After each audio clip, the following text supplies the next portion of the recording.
Ladies and gentlemen, Sigmund Freud. I've mentioned a few times that I'm reading him, or I've been reading him. I've got this little copy of a case he wrote on a girl named Dora. I don't think that's a real name, it's been changed for privacy purposes. This was published, I believe, in 1905. This book obviously is a republish edition.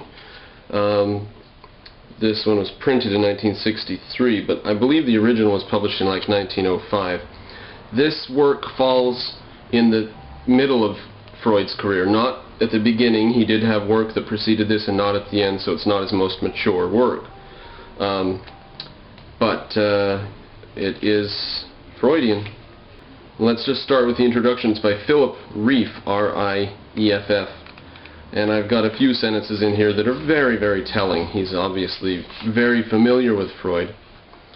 Now here's an odd note to start off. He sent, as soon as he was done analyzing Dora, the next month after she broke off the analysis, and we'll get into why she was being analyzed and stuff, but as soon as the situation was broke off and he wasn't seeing her anymore, he wrote down the history. He took the manuscript for publication and then quickly retrieved it.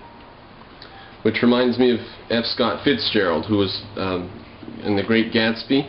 He was submitting changes to the publisher again and again and again right up to the publication date until they just couldn't put the changes in, you know. Compare that to Ayn Rand, who said, "I will only allow my book to be published on the condition that you do not change a single comma anywhere." Compare that. So Freud submits it for publication, pulls it back, puts it back in for publication in 1905. Quote, "Such reluctance on the part of an ambitious author may reflect uncertainty about the quality of the work or about the adequacy of its potential audience." Now, do you think Freud was like, "Oh, this work's too good, nobody out there's going to understand it"? Maybe, but if you've got a work that is that good, you need to publish it so that the very few people out there who might understand it can get hold of it. Or, I don't think that's what it was. I think that he felt reluctant and inadequate. If you could have told him that 100 years after he had wrote that he would be considered the great psychologist of the 20th century, or psychiatrist, or the father of psychiatry, whatever, then he probably would have been very confident in publishing this. But since he knew what kind of crap and garbage it was, he was reluctant. That's my psychologizing on him. Now it says on page 8 and 9 that Freud did not use a linear style. Let's see.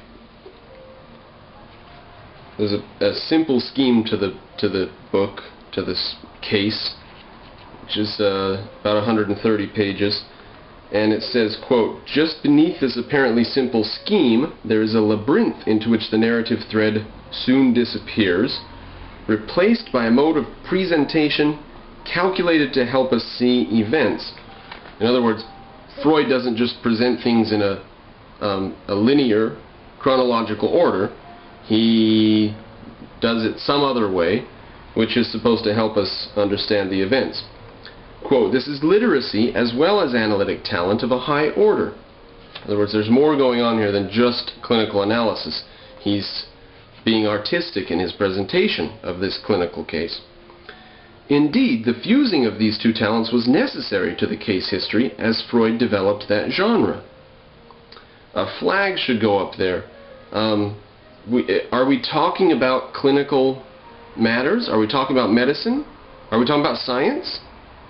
Or not? So, very odd. The best you could say is he's saying this is a very well-written book on, imagine a very well-written poetic book on heart surgery. But that seems bizarre to me. Bizarre. So a flag goes up there. Here's what Freud has to say about his method of presentation. "Consecutive presentation is not a very adequate means of describing complicated mental processes going on in different layers of the mind."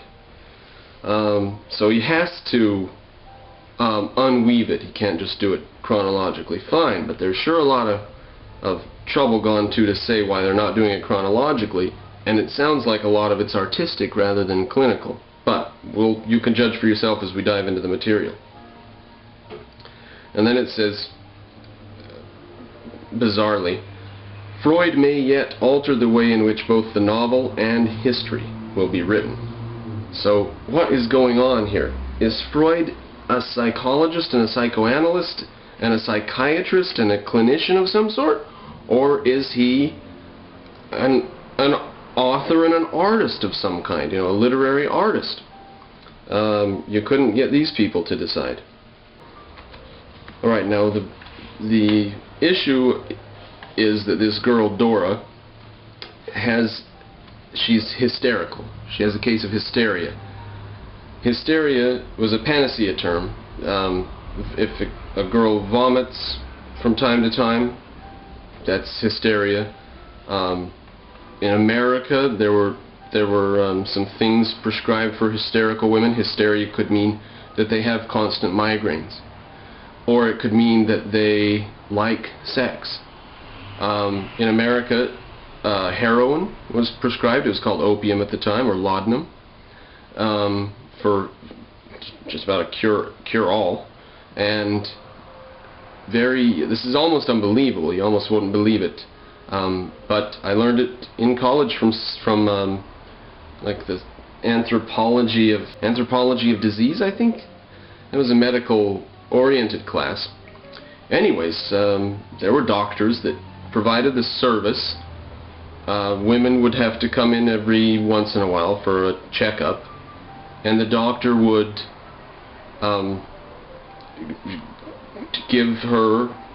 massage her clit until she had an orgasm. And this was to help reduce hysteria. Very, very strange, but that was in the 1800s in America, so you can see what kind of ideas are behind what hysteria is. And Freud doesn't make any effort to clarify what he means by hysteria. He mentions other cases in footnotes and stuff, and the symptoms of hysteria were as wide-ranging as you can imagine, and I don't know what exactly they all had in common. Nothing that I can see. Nothing I've ever been able to learn. Hysteria is just a panacea term. So, this girl she's a nervous wreck. She claims that the man with whom her family lives, her family's like, not as wealthy, and they are the caretakers of the house and gardens and stuff for this other family. And the man of the family for whom they work came on to her, and has done so apparently a couple of times, she says. Freud's not sure he believes it. I think he actually denies it. We'll get to that. And the father of the girl even denies it, strangely. But anyways, here's from page 10. This is in the introduction still. The sick daughter has a sick father, who has a sick mistress, who has a sick husband. See, the girl's father has been sleeping with the guy's wife, and then the guy hit on Dora, this 14-year-old girl. So they have a sick mistress who has a sick husband, and the sick husband proposes himself to the sick daughter as her lover. Dora, the daughter, does not want to hold hands in this charmless circle, although Freud at one point indicates that she should. Okay, interesting there. Just gives you a little insight into what's going on. On page 12, there are reserves of motive which, unexamined, will not yield to reason, however therapeutic might be the experience of yielding. There are motives in a person's mind which, unless they are analyzed closely, they won't be rational. They'll be irrational. That's okay. That's called repression or something. That's called evasion, mental evasion, right? Fine. He's saying you've got to figure these things out. Of course, he's very, very centered on sex rather than, repression can be for all kinds of things. It doesn't always relate to the genitalia, but you wouldn't get that from Freud. But here's the clincher here.